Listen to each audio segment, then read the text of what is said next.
श्री नवनाथ ग्रंथ भक्तिसार कथासार अध्याय 18 चंपावतीला जिवंत केले. श्री गणेशाय नमः. जालंधरनाथाच्या आज्ञेने बद्रिका आश्रमास निघालेल्या गोपीचंद वाटेने जाताना येणाऱ्या गावातून हिंडून पोटापुरती भिक्षा मागून जात होता. तो बैरागी झाल्याची वार्ता गौड बंगालच्या खेडोपाडी पसरली असल्याने लोक मोठ्या आस्थेने त्याला सामोरे जात त्याचे आदरातिथ्य करीत व त्याला तेथेच राहण्यास सांगत. पण तो विरक्त महापुरुष त्या सर्वांचे सांत्वन करून मार्गस्थ होत असे. अशा प्रकारे मार्गक्रमण करीत तो कौल बंगालमध्ये गेला. पौलपट्टण ही त्या देशाची राजधानी होती. तेथील राजा तिलकचंद पराक्रमी व सर्व वैभव संपन्न होता.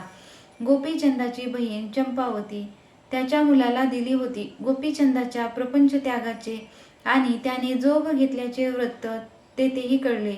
त्याचे क्षत्रिय कुळाला बट्टा लावणारे ते वर्तन चंपावतीच्या सासरी कोणालाच रुचले नव्हते. तेथील प्रत्येकजण त्याची निंदाच करीत होता. चंपावती बिचारी काय बोलणार. त्याचे बोलणे ऐकून ती मुकाट्याने सहन करत होती. पौलपट्टणात गेल्यावर गोपीचंद एका पानवट्यावर जाऊन बसला. बैरागी झालेला असला तरी त्याचे राजतेज कमी झालेले नव्हते. योगायोगाने चंपावतीच्या काही दासी तिकडून जात होत्या. त्यांनी गोपीचंदाला ओळखले आणि राजवाड्यात जाऊन ही बातमी राजाला सांगितली. तेव्हा आपल्या सुनेचा भाऊ नगरात भिक्षा मागू लागला तर आपली अपकीर्ती होईल असा विचार करून त्याने गोपीचंदाला युक्तिप्रयुक्तीने अश्वशाळेत आणून तेथेच खाऊ पिऊ घालून नगरातून गुपचूप घालवून देण्याचे ठरविले. त्याने चंपावतीच्या दासींना त्यांनी काय करायचे ते नीट समजावून गोपीचंदापाशी पाठविले. त्यांनी त्याची भेट घेऊन राजाने तुम्हाला चंपावतीच्या भेटीकरिता राजवाड्यात बोलावले आहे असा निरोप दिला. तेव्हा जाता जाता बहिणीलाही भेटून जावे असा विचार करून तो त्यांच्या समवेत निघाला. दासींनी त्याला मागील दाराने अश्वशाळेत नेऊन बसवले व आपण कृपया येथेच थांबा. पंचावतीसह सर्व मंडळी आपल्याला येथेच भेटायला येतील असे सांगून निघून गेल्या. राजापाशी जाऊन त्यांनी गोपीचंदाला आणल्याचा निरोप दिला. सुनेचा भाऊ आल्याचे कळताच राणीने त्यांच्यासाठी पंचपक्वान्नाचे भोजन पाठविले. तेव्हा मानापमानाच्या सर्व गोष्टी विवेकाने दूर सारून तो समत्वबुद्धीने भोजन करू लागला. अंतपुरातील राजस्त्रिया ते दृश्य गवाक्षातून पाहत होत्या. चंपावतीच्या एका नंदेने तिला तेथे आणून ते दृश्य दाखवले. तेव्हा त्या सर्वजणी कुत्सितपणे फिदफिदी हसून तिच्या भावावर यथेच्छ तोंडसुख घेऊ लागल्या. त्यांच्या हिणवण्याचे चंपावती अतिशय व्यथित झाली. तो आघात तिला सहन होईना. अशी अवहेलना सहन करण्यापेक्षा मेलेलं बरे असा विचार करून ती जड पावलाने आपल्या मंदिरात गेली आणि तिने तीक्ष्ण खंजीर आपल्या पोटात खुपसून प्राणत्याग केला.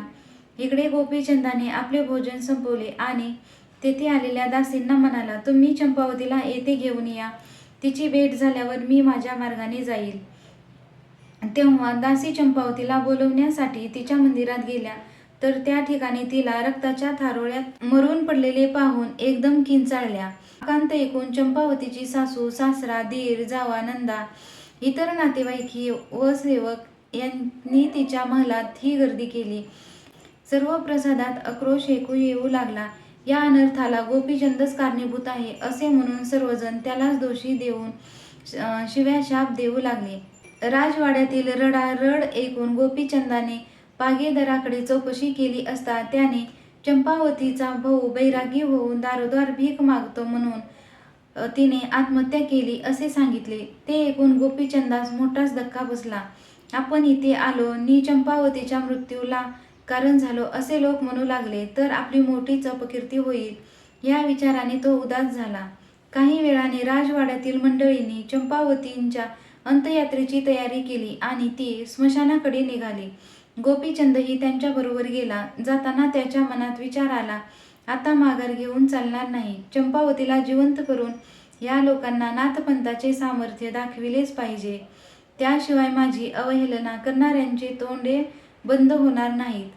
प्रेतयात्रा स्मशानात गेली तेव्हा गोपीचंद लोकांना उद्देशून म्हणाला, आपण प्रेताला अग्नी देऊ नका. मी माझे गुरु जालंधरनाथ यांना येथे आणून चंपावतीला जिवंत करतो.